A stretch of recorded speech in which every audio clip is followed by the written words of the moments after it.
अभी हम बात करेंगे 6 कंपनियों के बारे में। कंपनीज कौन कौन सी है? एक्सिस बैंक है, बजाज फिनेंस है, सीएसबी बैंक है, फिर एचडीएफसी बैंक है, आईडीएफसी बैंक है और लास्ट में कोटक महिंद्रा बैंक। इनका Q1 FY 26-7 का बिजनेस अपडेट आया है। अभी बिजनेस अपडेट क्या होता है, तो बहुत बार जब क्वार्टर खत्म होता है तो बहुत सारी कंपनियां अपना जो क्वार्टर बीत गया उसका बिजनेस ओवरव्यू एक्सचेंज में डालती हैं for the investor purpose, investor उसको देख सके। And it is not mandatory for every company to do, ये ऑप्शन रहता है। यहां पे जो हम वीडियो में बात करेंगे ना, 2 चीजों की बात करेंगे जो इंपॉर्टेंट होता है एज अ बैंक्स। पहला होगा डिपॉजिट ग्रोथ और दूसरा होगा लोन ग्रोथ। डिपॉजिट में भी हम सिर्फ कासा की बात करेंगे, बिकॉज टर्म डिपॉजिट ना यार सारे बैंक्स को मिलता है, कासा डिपॉजिट मैटर करता है। क्योंकि कासा डिपॉजिट क्या होता है? ये होता है लो कॉस्ट ऑफ बोरिंग। ठीक है, अभी लो कॉस्ट ऑफ बोरिंग आ रही है कंपनी के पास, बैंक के पास, तो ऑब्वियसली उसके कारण क्या होगा? उसके कारण उनका स्प्रेड बढ़ेगा, उनका निम इंक्रीज होगा। That is the purpose. और दूसरा रहेगा, हम लोन बुक ग्रोथ की बात करेंगे।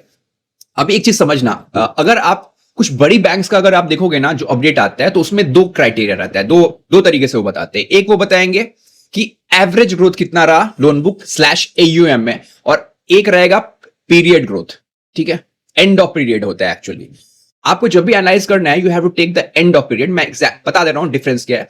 जो एवरेज रहता है ना क्वार्टरली, मतलब 90 डेज का जो उनका लोन का बुक था, ठीक है ना, उसको 90 डेज का समेशन करते हैं और उसको फिर डिवाइड कर देते हैं नंबर ऑफ डेज से, तो मोटा मोटा एवरेज निकाल के बताते हैं। और जो ईओडी बैलेंस रहता है ना, पीरियड बैलेंस भी जिसको कहते हैं, हमने देखना पीरियड लिख के आता है, वो रहता है ईओडी, मतलब उस क्वार्टर का जो लास्ट डेट है वो कौन सा रहेगा। जैसे 30 जून, 30 सितंबर, 31 दिसंबर एंड 31 मार्च, उस दिन के एंड ऑफ डे पे जो लोन बुक है वो हमें मतलब उस पे हमें बात करनी है मोटा मोटा। ठीक है, और जो मैं यहां पे बात करने वाला हूं, मैं भी आपको पीरियड जो बुक का ग्रोथ है या जो कासा का ग्रोथ है उस पर हम बात करेंगे। ठीक है, तो और ये आपको जो ये क्लासिफिकेशन रहता है ना, ये आपको बैंक्स में ही दिखेगा, वो भी जो टॉप नॉच बैंक्स हैं, लाइक एक्सिस बैंक में दिखेगा, एचडीएफसी बैंक में दिखेगा, कोटक में दिखेगा। एक्सिस बैंक की बात करते हैं, तो एक्सिस बैंक में क्या रहा है ना, एक्सिस बैंक में जो क्रॉस लोन बुक, मतलब लोन बुक का जो ग्रोथ है वो है approx 2.2%, which is low as per me. और इनका जो कासा है, मतलब जो सेविंग अकाउंट है, उसमें आया है डिग्रोथ, विच इज बैड। क्यों बैड है मैं फिर से बता रहा हूं, क्योंकि आपका कॉस्ट ऑफ बोरिंग सस्ता कॉस्ट ऑफ बोरिंग रहता है, आपको एफडी तो मिल ही जाता है। अभी एक्सिस बैंक का आप टेक्निकल चार्ट देखो, so no doubt Axis bank is in strong bull trend. ये मैं मंथली चार्ट आपको दिखा रहा हूं, कोई भी यहां पे इशू नहीं दिख रहा है, राइट। अभी हम देख लेते हैं, just hold on, I will open the weekly chart. Yes, बस ये मैं बोलना कोशिश करूंगा ना कि ये जो लाइन है ना ऊपर वाली 1400 का जो मूर्सला है 1412, उसको अभी ब्रेक करने में थोड़ा तेल निकलेगा एक्सिस बैंक का। बिकॉज क्या है कि फंडामेंटल जो अपडेट आया है ना, इट इज मेरे ख्याल से वो बहुत अच्छा नहीं है। ठीक है, 2.2 इज ए खराब ही मैं कहूंगा लोन बुक का ग्रोथ। इसके अलावा इन्होंने कोई भी एसेट क्वालिटी पे कोई बात नहीं करी है, तो हम यहीं तक रिस्ट्रिक्ट करते हैं। तो axis bank is good on chart first of all, but I am not interested, because यहां पे मैंने डे में एक चीज देखी, डे में एक प्रॉफिट बुकिंग आएगी, आपको ये ध्यान रखना, डे चार्ट पे एक प्रॉफिट बुकिंग आएगी इस शेयर में। Again I repeat, primary trend अभी भी इसका पॉजिटिव है। ठीक है, अभी दूसरा रहेगा अपना Bajaj finance. Yes, Bajaj finance का बहुत लोग मजाक भी उड़ाते हैं, चलो अभी देखते हैं। बजाज फाइनेंस ने अपना AUM, that is asset under management, grow कर रहा है विद द रेट ऑफ 7.2%। मोटा मोटा ये हो गया है 5,46,000 के approx, if I am not wrong. 1-2 हजार का ऊपर नीचे हो सकता है, मतलब 5,42,000 करोड़ का इनका लोन बुक है, 7.2% का ग्रोथ है, which is very good, as per me is very good. क्यों अच्छा है? क्यों जब Q4 FY 26 का जब कॉन कॉल हुआ था ना, तो उसमें मैनेजमेंट ने कहा था कि we aspire to grow our book between 22 to 24%। अभी आप 7% का अगर ये मेंटेन करते हैं, और अगर कैगर भी आप कैलकुलेट करो, तो ऑब्वियसली जो अपर बैंड भी उन्होंने बोला है ना 24%, वो क्रॉस हो सकता है। मुझे लगता है कि इस हिसाब से ना वो क्रॉस हो जाएगा। और ऑब्वियसली जो Q3 रहता है इनका, क्योंकि जो फेस्टिव टाइम वो ज्यादा सॉलिड रहता है, तो it is very, I am very much positive. जो परफॉर्मेंस की बात है, Bajaj finance has delivered a good rate, अच्छा परफॉर्म किया विद 7.2% का लोन बुक ग्रोथ। अभी हम इनका टेक्निकल देखते हैं, टेक्निकल इनका भी अच्छा है, राइट। देखो मैंने क्या कहा ना, जो प्राइस होता है ना, प्राइस वो और जो फंडामेंटल है दोनों एक साथ चलते हैं। देखो यहां पे प्रॉफिट बुकिंग चल रही थी on the weekly chart, but अब यहां पे देखना, यहां पे बन गया, क्या बना है बताओ, यहां पे जो भी सेलर रहा होगा उसका स्टॉप निकल गया। देखो आप स्मार्ट मनी बोलो या किसी को पहले से पता रहता है, पहले से यहां पे अब ट्रेंड में आ चुका है स्टॉक। ये जो आप देख रहे हो ना, ये वाला जो ये वीक गया, ये वाला कैंडल है, ये क्या दिखा रहा है मैं बताता हूं आपको, एक्सप्लेन करता हूं ये, ठीक है। अब अगर यहां से देखना शुरू करो ना, तो यहां तक ये चार्ट बजाज फाइनेंस का अप ट्रेंड में था, उसके बाद यहां से इसने बनाना शुरू किया लोअर हाइस, ठीक है। जो स्विंग हाइस थे वो लोअर थे अपने प्रीवियस स्विंग हाइस से, यहां पे लोअर है, यहां पे लोअर है, यहां पे लोअर है, बट यहां पे देखो ये वाला कौन सा है, ये वाला, ठीक है, ध्यान से देखना, ये वाला इस वीक का है। अभी जो मतलब वीक चल रही है, आज संडे है, संडे का अभी कितना बज रहा है, अभी 1 बज रहा है, तो जो वीक का चार्ट पे इसने बना दिया है स्विंग हाई, और ये स्विंग हाई अपने प्रीवियस स्विंग हाई से ऊपर है। और आप ये देखो, ये वाला जो लो है ये अपने प्रीवियस लो से ऊपर है, मतलब यहां क्या बना, यहां बना एक जो लो स्विंग लो बना है वो हायर लो है, और जो स्विंग हाई बना है वो हायर हाई है। मतलब स्टॉक अब शॉर्ट टर्म में भी आ गया है अप ट्रेंड में। और मुझे यार मैं सही बता रहा हूं, बहुत लोग मजाक उड़ाते हैं बजाज फाइनेंस का। बजाज फाइनेंस 7.2% का ग्रोथ लोन बुक में with a book size of 5,40,000, 5,40,000 या 5,46,000 का है। इट इज वेरी गुड, बहुत अच्छा है ये, बिकॉज आप मास भी तो देखो ना। और बजाज फाइनेंस को मैंने क्यों इंक्लूड किया ना इन सारे बैंक्स के बीच, क्योंकि बजाज फाइनेंस तो एक्चुअली एक बैंक ही है। Bajaj finance being the NBFC इनके तो प्लेटर पे जिस दिन चाहे बैंक बन सकते, बट आप सोचो अगर बजाज फाइनेंस आज की डेट में अगर बैंक रहता, तो एचडीएफसी प्राइवेट सेक्टर में बात कर रहा हूं, तो HDFC, ICIC bank, Axis bank, और तीसरी बार यही आता, चौथा नंबर पे आता। Its loan book is more than the Kotak Mahindra का लोन बुक राइट नाउ, ठीक है, तो चौथे नंबर का रहा, तो दैट्स व्हाई मैंने इसको इंक्लूड करा। डिपॉजिट केस में कुछ बनता नहीं है तो बात नहीं करेंगे। अब आता है सीएसबी बैंक। सीएसबी बैंक मेरा इसमें पर्सनल बायस रहता है, मुझे ये बैंक ना अच्छा लगता था और अभी भी है, बट यहां पे ना यार कुछ मैनेजमेंट का क्या है ना, भी मैं बता रहा हूं, इनका जो लोन बुक है ना वो है अप्रॉक्स 41,000 करोड़, 40 मतलब आसपास, छोटा स्केल है। और तो बैंक है ना एक्सपायर कर रही है, इनको 1 लाख करोड़ का बनाना है लोन बुक बाई FY30, अभी चल रहा है FY27, मतलब 4 साल है अपने पास, 4 साल से थोड़ा सा कम है। और to get that run rate, तो 1 लाख करोड़ पर पहुंचने के लिए इनको 20 मतलब अप्रॉक्सिमेट 25% के हिसाब से भागना पड़ेगा। बट जो इस बार का रिटर्न आया ना, इस बार का रिटर्न आया, रिटर्न मैं बोल रहा हूं, जो इन्फॉर्मेशन इन्होंने बिजनेस अपडेट दिया वो बहुत ज्यादा पॉजिटिव नहीं है। पहले इन्होंने क्या बोला कि इनका जो लोन बुक का ग्रोथ है, Q1Q मैं हमेशा बात करूंगा, ईयर ऑन ईयर बात करने कोई मतलब नहीं, वो बढ़ा है अप्रॉक्स 1.2% से, और जो टोटल डिपॉजिट है ना उसमें हुआ है डी ग्रोथ। टोटल डिपॉजिट मैं गलत बोल रहा हूं, कासा में, अब जाके कासा का फिगर देखना, उसमें मार्जिनल लो है, अप्रॉक्स 0.1 या 0.2% का डिग्रोथ है, बट वो डिग्रोथ है which is not very good. फिर मैं बता रहा हूं, क्यों मैं बता रहा हूं, कासा जो होता है वो होता है low cost of borrowing for the banks, अगर वो बढ़ता है तो फिर आपका एनआईएम बढ़ता है, आपका स्प्रेड बढ़ता है, ठीक है। बट इसमें इशू क्या हुआ था ना, अगर आपने वो वीडियो नहीं देखा होगा जाके वीडियो देखना, यहां पे ये जो बैंक है ना ये एक स्पेसिफिक बैंक है, मतलब आप इसको बोल सकते हो ये मतलब बैंक्स में ना इसका, अगर आप इनका ओवरऑल लोन बुक देखो तो अप्रॉक्स 53-54% है गोल्ड का बुक। अभी पिछले साल मतलब इन फाइनेंशियल ईयर 26 वीज अभी फाइनेंशियल ईयर 25 इनका जो गोल्ड का लोन बुक है वो बढ़ा अप्रॉक्स 55% से। आप बोलोगे बहुत अच्छा है, नहीं ऐसा नहीं था, सेम ड्यूरेशन, मतलब मैं फाइनेंशियल ईयर 26 के दौरान, ठीक है, जो गोल्ड का प्राइस है वो बढ़ा था 66% से। तो इनके साथ इश्यू क्या हुआ है ना, इन्होंने अपना टॉनेज नहीं बढ़ाया है। अभी टॉनेज क्या होता है, टॉनेज होता है the total amount of gold kept bye a bank, जिसके अगेंस्ट वो सारा का सारा लोन देते हैं, मतलब जिसके अगेंस्ट वो बोरोवर को पैसा देते हैं।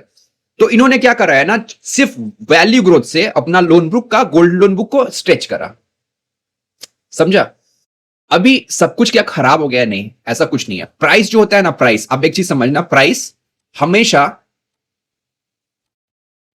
कैप्चर कर लेता है जो हो रहा है, वो प्रेडिक्ट कर लेता है। इसलिए आप देखोगे ना तो यहां पे 44% का डाउन आया है फ्रॉम द टॉप, जिसको हम ड्रॉ डाउन करते हैं from the all time high. ये 44% क्यों गिरा है? क्योंकि मार्केट को पहले से पता था कि गोल्ड प्राइस गिरेगा, क्योंकि इनका टॉनेज ग्रोथ है नहीं तो इनकी लगेगी। समझा? अभी ये इंफॉर्मेशन देके अगर कोई इसको स्टॉक को बेचेगा ना, तो मेरे ख्याल से इट इज नॉट प्रूडेंशियल, पहली चीज। दूसरा क्या है ना कि इस बार का जो आया बिजनेस अपडेट, उसमें इनका एडवांसेस अप्रोक्स 1.2% बढ़ा। सेम गोल्ड का भी एडवांसेस में बढ़ा। ध्यान समझना, गोल्ड का भी जो एडवांसेस है वो भी 1% बढ़ा, और जो टोटल ग्रॉस एडवांसेस है ना वो भी 1% बढ़ा। अब इसका अर्थ क्या हुआ कि जो फाइनेंशियल 26 में इन्होंने टॉनेज ग्रोथ नहीं बढ़ाया, और इस बार चूंकि ग्रोथ हो गया है despite gold prices falling by 6% in Q1 FY27। अब जाके चार्ट देखना गोल्ड का, वहां पे 5 से 6% गिरा है, बट यहां पे इनका बढ़ रहा है। इनका गोल्ड का लोन बुक बढ़ रहा है। ऐसा क्यों हुआ? इन्होंने वॉल्यूम, देखो वॉल्यूम तो डिग्रो कर रहा है गोल्ड का, लेकिन इन्होंने वॉल्यूम को पुश किया होगा, तभी जो प्राइस में फॉल है 5 से 6%, उसको इन्होंने ऑब्जॉर्व किया।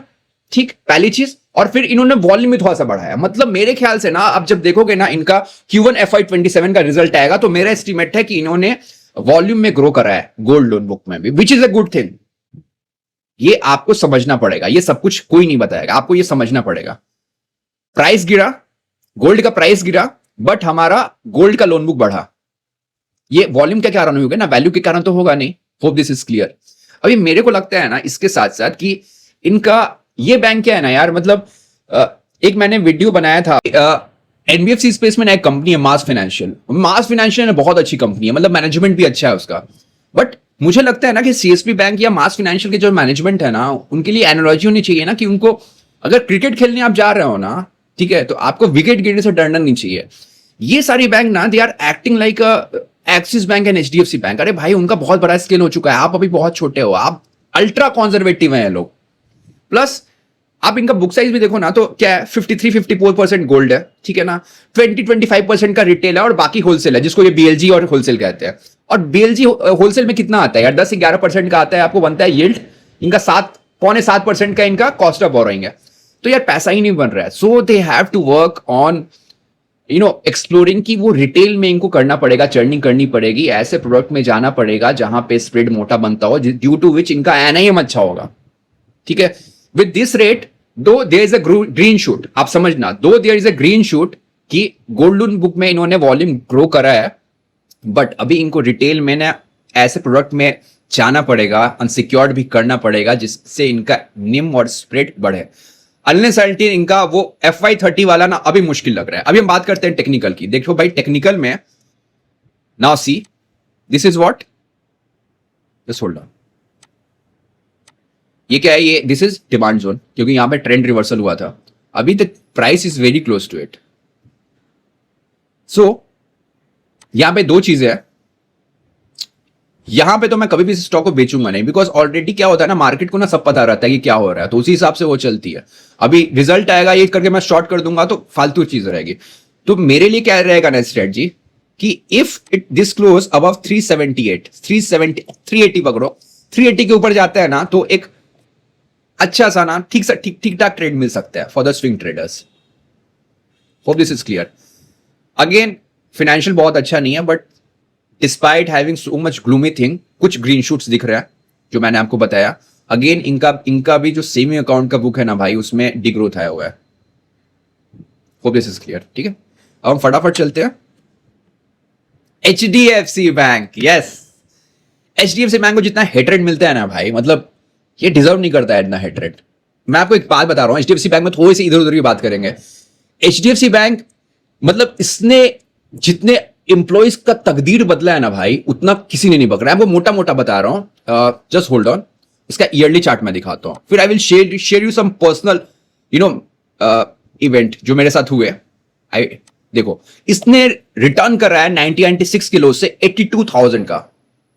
कितना? 82,000। मोटा मोटा मतलब अगर किसी ने 1 लाख रुपए लगा रहते हैं 96 में, तो आज 82 करोड़ के आसपास होता है। नॉट 82, 8.2 करोड़। ठीक है, 8.2 करोड़ के आसपास होता है। अभी यार HDFC बैंक में, बिकॉज मेरे से जो बहुत सीनियर है ना, जो आज 55 साल के हैं ना, उनमें से बहुत सारे लोग जो HDFC बैंक में रहे ना, उनको इतना ESOP मिला ना कि आज बहुत सारे लोग डॉलर मिलेनियर है, डॉलर मिलेनियर लिटरली, जिनको ESOP से मोटा पैसा, जिनको ESOP में शेयर मिला तो, और जिन्होंने रखा, वो सब के सब आज की डेट में डॉलर मिलेनियर बन गया। ये स्टॉक ने क्या ग्रो करा है, that is the first thing. अभी क्या ये कचरा हो गया है, मैं बता रहा हूं। पहले इनका अपडेट के बारे में बात कर लेते हैं। तो HDFC बैंक ने अपडेट करा, और मैं ना अगेन, आप पीरियड और एवरेज दोनों में कॉन्सेप्ट आप समझ गए। हमें पीरियड लेना है। पीरियड क्या होता है, जो क्वार्टर आता है उसका एंड ऑफ डे में क्या लोन बुक का साइज है वो बताता है, ठीक है। उस हिसाब से इनका लोन बुक बढ़ा है 3.2%। अगेन जो सा है, मतलब सेविंग अकाउंट में ये आया, डिग्रोथ आया, विच इज अ बैड थिंग। छोटा ही डिग्रो है लेकिन डिग्रोथ आया, विच इज अ बैड थिंग। अभी हम बात करते हैं कि 3.2% क्या बहुत खराब है। देखो 3 बैंक है इंडिया में। अभी हम शेयर मार्केट के पर्सपेक्टिव से नहीं बात करेंगे, थोड़ा सा बता रहे हैं। एक है HDFC बैंक, दूसरी है SBI बैंक, और तीसरी है ICICI बैंक। अभी इनको कहा जाता है ना सिस्टमेटिकली वेरी इंपॉर्टेंट बैंक।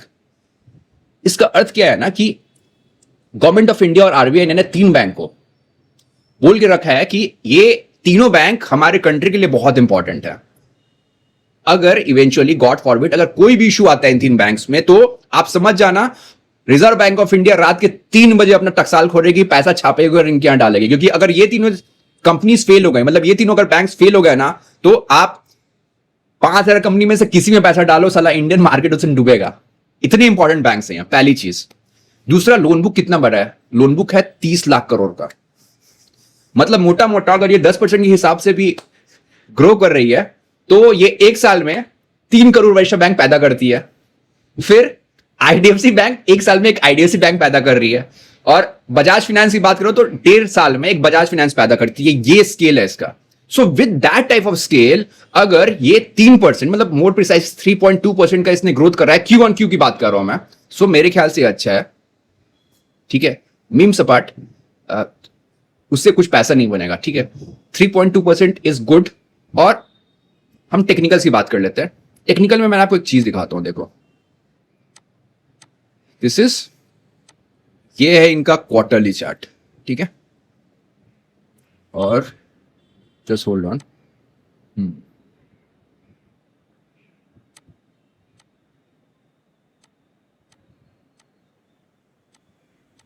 देखना यहां पे, ये जो रेड वाली लाइन है ना, just let me to confirm again, this is ये मस्ट, हाँ 20 है। ये क्या है? ये क्वार्टरली चार्ट पे मैंने लगाया हुआ है 20 मूविंग एवरेज।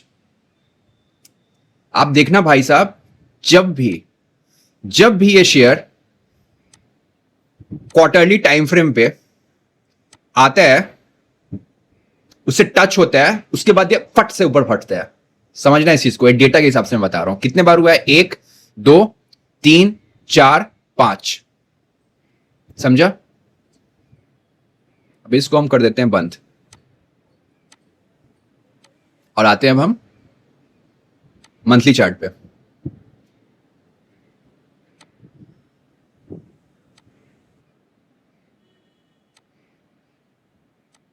भाई मंथली चार्ट पे भी अपने सपोर्ट के पास, एकदम सपोर्ट के पास है। एंड इफ यू अंडरस्टैंड, यहां पे और यहां पे ये बेस बन गया है HDFC बैंक का, ठीक है।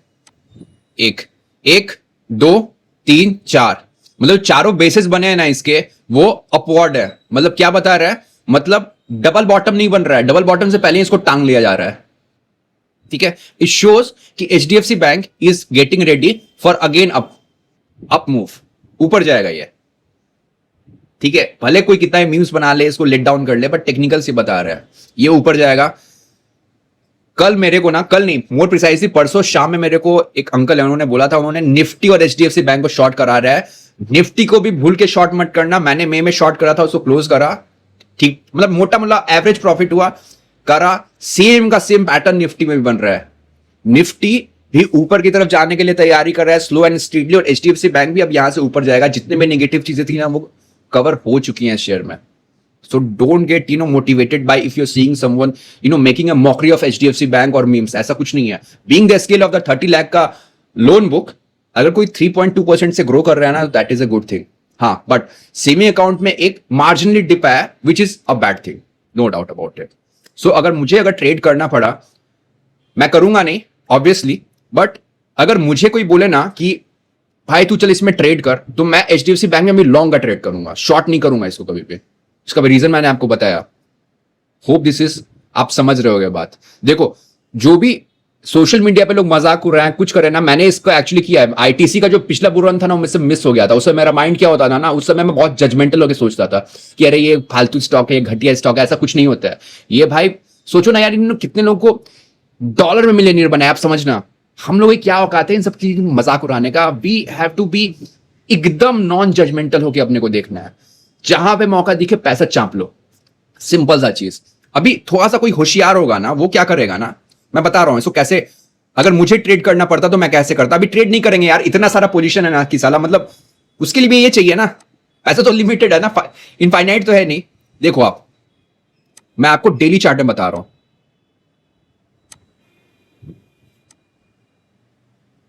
ध्यान से समझना. यहां से प्राइस ना, यहां से प्राइस मैं मतलब एक सेक्युलर फॉल आया, मतलब एकदम पानी के ड्रॉप की तरह गिरा. बट यहां पे देखो एग्जैक्टली यहां पे पहला बेस बना, ठीक है, यहां पे पहला चेंज हुआ. यहां तक क्या पैटर्न था, यहां तक पैटर्न था लोअर लो लोअर हाई का. यहां पे बना पहला हायर हाई, ठीक है. फिर यहां से फ्लैग भर के गिरना शुरू हुआ, अगेन मेकिंग लोअर लो लोअर हाई. फिर अब यहां पे देखो, यहां पे बन गया पहला हायर हाई. तो क्या बना, जो दोनों सपोर्ट जोन है वो ऊपर हुआ. ध्यान से, मतलब ये वाला जो सपोर्ट है ना, ये वाला बेस है, और ये वाला बेस, तो ये वाला बेस है ना, इसको टच नहीं करा इसने. मतलब इस बेस को टच करने से पहले, मतलब डबल बॉटम बनने ही से पहले इसमें बाइंग आ गई. और इसको कहते हैं ना शिफ्टिंग बेसिस, टेक्निकल टर्म में समझना, शिफ्टिंग बेसिस. मतलब उससे पहले इसको चाप लिया, किसी ने उठा लिया. इसका मतलब HDFC bank will go upside. आप इस बात को ना, मतलब आप इस चीज को कर सकते हो, आर्काइव कर सकते हो विद द फुल रिस्पॉन्सिबिलिटी. और ये कॉन्ट्रेरियन कॉल है, अगर आप ध्यान समझो तो. इसको ट्रेड करने का बहुत सारा तरीका है. इफ समवन हैज अ, मैं बता रहा हूं बस, आप अगर मुझे ट्रेड करना पड़ता ना, तो मैं इसको करता फ्यूचर से ट्रेड. बहुत इसका ऑप्शन भी सस्ता मिलता है, क्योंकि स्टॉक उतना बीटा नहीं है. बीटा नहीं है तो क्या होगा, IV कम होगा. अभी IV कम होगा तो आपको ऑप्शन सस्ता मिलेगा. तो मैं क्या करता, मैं फ्यूचर में बाय करता. और फ्यूचर में किस में बाय करता, suppose I am buying in the month of July, तो मैं अगस्त के फ्यूचर में बाय करता, ठीक है. और मैं अगस्त का ही एक पुट ऑप्शन ले लेता. एज एन एग्जांपल, अगर ये चल रहा है 803 पे, तो मैं अप्रोक्स ना 720 730 का एक पुट लेके बैठ जाता. पुट क्यों लेते हैं, पुट होता है insurance for the risk management, ठीक है. तो this is about the HDFC bank. फिर आते हैं हम Kotak Mahindra bank. Yes, Kotak Mahindra bank, Uday Kotak का बैंक. कोटक महिंद्रा बैंक का जो लोन है दैट हैज ग्रोन बाय 3.2%. और जो इनका कासा है ना, मतलब कासा, मतलब सारे बैंक्स में जो सबसे बड़ा डिबैकल है ना, इनका कासा ग्रोथ बहुत, मतलब 6-7% का डिग्रोथ है कासा में. सो विच इज वेरी बैड. इसके कारण क्या होगा, इसके कारण मैं फिर रिपीट कर रहा हूं, इनका जो लो कॉस्ट ऑफ बोरिंग है वो कम हो जाएगा. बट मुझे नहीं लगता यार, इस बैंक को तो इंटरेस्ट ही नहीं है. मतलब बजाज फिनांस, मतलब इनका जो टोटल लोन बुक है ना, दैट इज अप्रॉक्स 5,10,000 करोड़. और आप देखो यार, मतलब बीइंग अ स्मॉल बैंक, जब हम HDFC बैंक को गाली देते हैं ना, एज एन एग्जांपल मैं बता रहा हूं, उसके कंपैरिजन में देखो HDFC बैंक बेचारी 3.2% से ग्रो कर रही है, ये भी 3.2% से ही ग्रो कर रही है अप्रॉक्स, मोटा मोटा. बट एक बैंक जिसका इतना बड़ा स्केल है, मतलब 6x है कोटक महिंद्रा बैंक का, 6x है HDFC बैंक, वो भी उसी स्पीड से ग्रो कर रहा है, ये भी इसी स्पीड से ग्रो कर रहा है. उसका सेविंग अकाउंट में जो डिग्रोथ आया है वो कम है as compare to the Kotak Mahindra bank. So it is a non brainer. और कोटक महिंद्रा बैंक का अगर आप टेक्निकल या ये नहीं, मतलब टेक्निकल फॉलो करो या फिर प्राइस एक्शन फॉलो करो ना, आपका भाई तेल निकल जाएगा. मतलब इसको ट्रेड करने में, मैं लिटरली बता रहा हूं. और इसमें ना कुछ नहीं करना है, कोई दिमाग नहीं लगाना है, बस सिंपल एक लक्ष्मण रेखा है यहां पे. देखो ये वाला जो जोन है ना, ये वाला जोन, ये 318 से 306 जब भी मिले ना, जब भी मिले तो डे चार्ट पे जाइए और 20 मूविंग एवरेज खोज लीजिए, ठीक है। अगर यहां पे फॉल आया तो क्या होगा, पहले जाएगा 20 मूविंग एवरेज के नीचे, फिर जैसे ही प्राइस 20 मूविंग एवरेज के ऊपर आया ना, इसको बाय कर लेने का। मैं ये स्ट्रेटजी लगा सकता हूं, ठीक है। अगर पैसा उस समय रहा तो लगाएंगे और बस लेके बैठ जाना है, और जब भी प्राइस इस जोन में आए ना, अप्रोक्स 428 434 काट लेने का। ये शेयर में और पैसा बनेगा ही नहीं, पैसा बन ही नहीं सकता है, ठीक है। मार्च 19 से पहले वाला कोटक महिंद्रा बैंक दूसरा था, अभी बैंक मतलब पता नहीं क्या हो गया यार, ग्रोथ ही चला गया इस बैंक से। और इसको कंपैरिजन मत करो यार, मतलब एचडीएफसी बैंक से। एचडीएफसी बैंक 30 लाख करोड़ का है, ये साला कितना 5 लाख करोड़ का है। 5 लाख करोड़ में इनका दम फूल रहा है, ठीक है।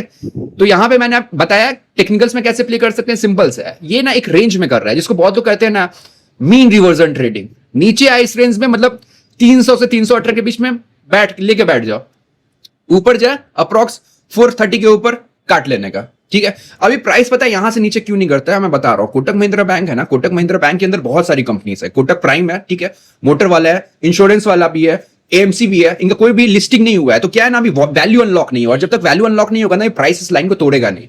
ये भी मैं बता रहा हूं आपको। इसमें ना एक वैल्यू है कोटक महिंद्रा बैंक है, दो अभी परफॉर्म नहीं कर रहा है, but it has a value. आप सोचो, इंश्योरेंस बिजनेस में मिल रहा है ना आपको, when you are buying the Kotak Mahindra bank का share, so you are getting what, you are getting, आपको कोटक महिंद्रा बैंक का शेयर मिला, आपको कोटक प्राइम मिला। कोटक प्राइम क्या करता है, कोटक प्राइम करता है आपको मोटर फाइनेंस करता है, साथ साथ वो लैब भी करता है और बिजनेस लोन भी देता है, ठीक है। और उसके अलावा आपको असेट मैनेजमेंट कंपनी मिली, इनके जीआई वाली कंपनी मिली, जनरल इंश्योरेंस की और लाइफ इंश्योरेंस वाली, ठीक है, समझा। लास्ट में आते हैं, ये है अपना आईडीएफसी फर्स्ट बैंक। यस, ये अपने वैद्यनाथन सर की कंपनी। और भाई इस बैंक से ना बहुत सारे लोगों को बहुत अच्छा होप है। सबसे पहली चीज, इनका बिजनेस अपडेट, इनका 5.2% क्यू ऑन क्यू ग्रोथ है, विच इज गुड, ठीक है। अप्रोक्स 3 लाख करोड़ के आसपास का इनका लोन बुक है। और सबसे अच्छा इनका हुआ क्या है ना, इनका सेविंग अकाउंट का ग्रोथ देखो, so it has grown by approx 6 to 7%। हमने क्या देखा, हमने जितने भी बैंक की बात करी, मतलब एचडीएफसी की बात करी, एक्सिस की बात करी, कोटक की बात करी, सीएसबी की बात करी, सब में क्या हुआ, सब में डिग्रोथ आया है कासा में। बट यहां पे क्या हुआ, यहां पे 6-7% से ऊपर गया है CASA, which is very good. But wait करो, इसका मैं एक रीजन बता रहा हूं। आप जाके आईडीएफसी फर्स्ट बैंक का सेविंग अकाउंट रेट देखना, तो इन्होंने 2 क्राइटेरिया बनाया हुआ है। लेस देन 3 लाख रुपीज ना 2.5% का देते हैं, 2.5 या 3% देते हैं। बट जैसे ही आप उस लेवल से ऊपर जाते हो ना, ये देते हैं 6.5% का इनका रेट मिलता है। अभी 6.5% फॉर सेविंग अकाउंट, और जो इनका करंट अकाउंट भी है ना, दे हैव ए फैसिलिटी, उसको रॉकेट कहते हैं मोस्टली। मेरा खुद का करंट और सेविंग अकाउंट है इस बैंक में, एंड मतलब इसका जो इंटरफेस है ना भाई, मतलब नेट बैंकिंग का, मुझे सबसे पसंद है आईडीएफसी फर्स्ट बैंक का। मतलब बहुत प्यारा बनाया हुआ है इन्होंने, नो डाउट अबाउट इट। तो इन्होंने जो सेविंग अकाउंट अपना बढ़ाया है ना, वो सस्ता नहीं है, पहली चीज, ठीक है। आप देख रहे हो कि सारे बैंक्स, अप्रॉक्स सारे बैंक्स का, जिसमें मतलब कोटक महिंद्रा बैंक का सबसे ज्यादा सेविंग अकाउंट का मतलब डिग्रोथ हुआ है क्यू ऑन क्यू बेसिस पे, और फिर जिनका मार्जिनली हुआ है, मतलब सीएसबी बैंक और एचडीएफसी बैंक, उन सारे में देखो ना डिग्रोथ हुआ है। यहां हुआ क्योंकि पब्लिक, बहुत सारी पब्लिक जो रेट कॉशियस रहती है, उन्होंने अपना यहां शिफ्ट कर दिया होगा। सोचो ना, आप सेविंग अकाउंट में रखो या फिर करंट अकाउंट में, जो इनका उसको रॉकेट कहते हैं शायद, जो स्वीप इन फैसिलिटी है, वो सब 6-6.5% का इंटरेस्ट मिल रहा है। सो जो इनका सेविंग अकाउंट में जो रेट है ना, it is as part to the FD rate of the most of the banks. अभी समझना ध्यान से। सो डोंट एक्सपेक्ट कि चूंकि सेविंग अकाउंट में इतना ग्रोथ आया है क्यू ऑन क्यू बेसिस, सो इनका जो स्प्रेड है या निम है वो नीचे आएगा, ऐसा नहीं होगा। बिकॉज इनका जो रेट है ना ऑफ 6.5%, वो बहुत सारे बैंक्स का, लाइक एचडीएफसी बैंक को देख लो या फिर आईसीआईसी बैंक को देख लो, एक्सिस को देख लो, वहां पे वो एफडी का रेट है। होप दिस इज क्लियर, ठीक। No doubt they have done a very good job in the asset size, ठीक है। उन्होंने बहुत हैंड्स डाउन अच्छा काम कर रहा हुआ है। अभी हम देखते हैं इनका टेक्निकल, ठीक है। तो मोटा मोटा इस बैंक ने आज तक, मतलब अभी ये लिस्ट हुई थी 15 से, अभी बता दूं इनको नहीं पता होगा, पहले था आईडीएफसी बैंक, फिर एक कंपनी हुआ करती थी एनबीएफसी फर्म कैपिटल फर्स्ट, फिर कैपिटल फर्स्ट और आईडीएफसी बैंक का एमालगमेशन, मतलब मर्जर हो गया, फिर बन गया आईडीएफसी फर्स्ट बैंक। उसके बाद बहुत सारे लेगेसी अकाउंट थे आईडीएफसी के, क्योंकि आईडीएफसी बहुत ज्यादा कॉर्पोरेट लेंडिंग करती थी, तो उसमें बहुत सारा लेगेसी लोन का इश्यू था, जो एनपीओ होगा उसको क्लीन करते करते क्लीन हो रहा था 2020 के आसपास, फिर कोविड आ गया, फिर इनका बहुत सारा लोन वहां पे गया। तो ये बैंक में ना आपको बहुत सारे शॉक्स मिलते रहेंगे। फिर आपने सुना होगा कि एक फ्रॉड का इशू हुआ था, एक बड़ा गवर्नमेंट का पैसा था जिसमें मोस्टली नॉर्थ हरियाणा के साइड में, यहाँ पे एक मतलब पैसा का लोगों ने निकाल लिया था, डिफ्रॉड कर लिया था, फिर वो पैसा बहुत सारा मिल गया। ठीक है, अभी हम जब टेक्निकल देख रहे हैं ना, तो दो चीजें मैं बता रहा हूं। देखो, सबसे पहले हम समझते हैं कि अभी प्राइमरी ट्रेंड क्या है for the IDFC first bank. जब मैं लाइन खींच रहा हूं ना, तो आपसे मैं निवेदन करूंगा ना, इट इज हम्बल रिक्वेस्ट कि आप भी सोचा करो कि मैं वो लाइन क्यों खींच रहा हूं।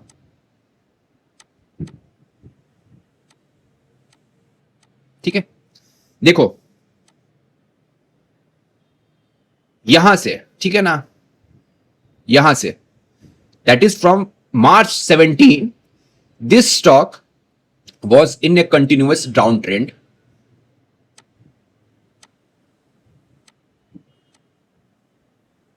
और फिर पहला टर्न अराउंड हुआ यहां पे, कहां पे, ये हुआ जैन 2021 में।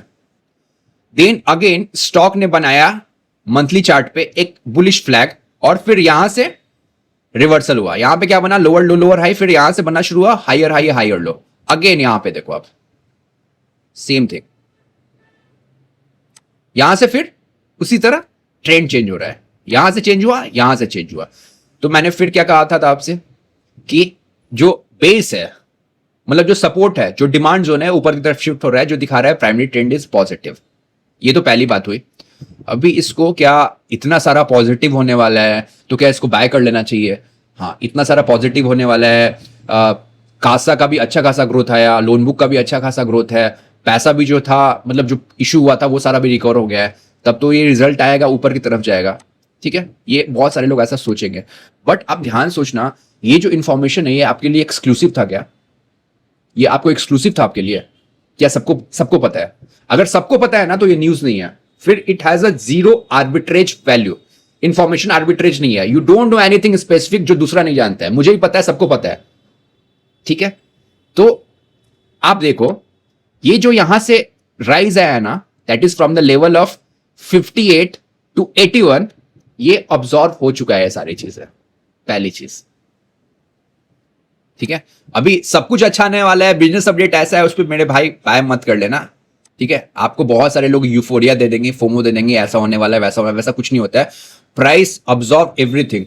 ठीक है, जो भी ब्रॉडर डोमेन में बात होती है, नहीं भी होती है ना, जिनको आप स्मार्ट इन्वेस्टर कहते हैं, उनको सब कुछ पता रहता है, तो प्राइस उसके पहले ही मूव कर जाता है, बहुत बार देखोगे।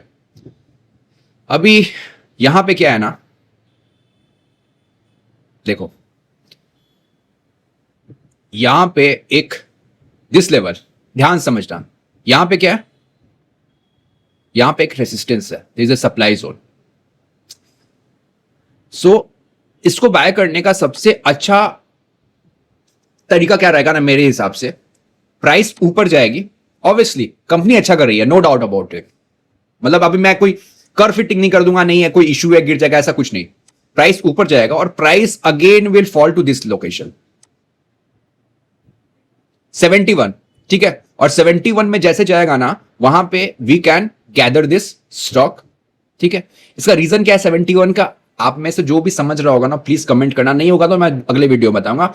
चलो मैं बता ही देते हैं, वहां पे गैप है, सो गैप चूंकि प्राइस के ऊपर है, so it will act as a support, so that will be the strategy. ठीक है, ये था आपका वीडियो, आई होप आपको अच्छा लगा हो। Bye, take care.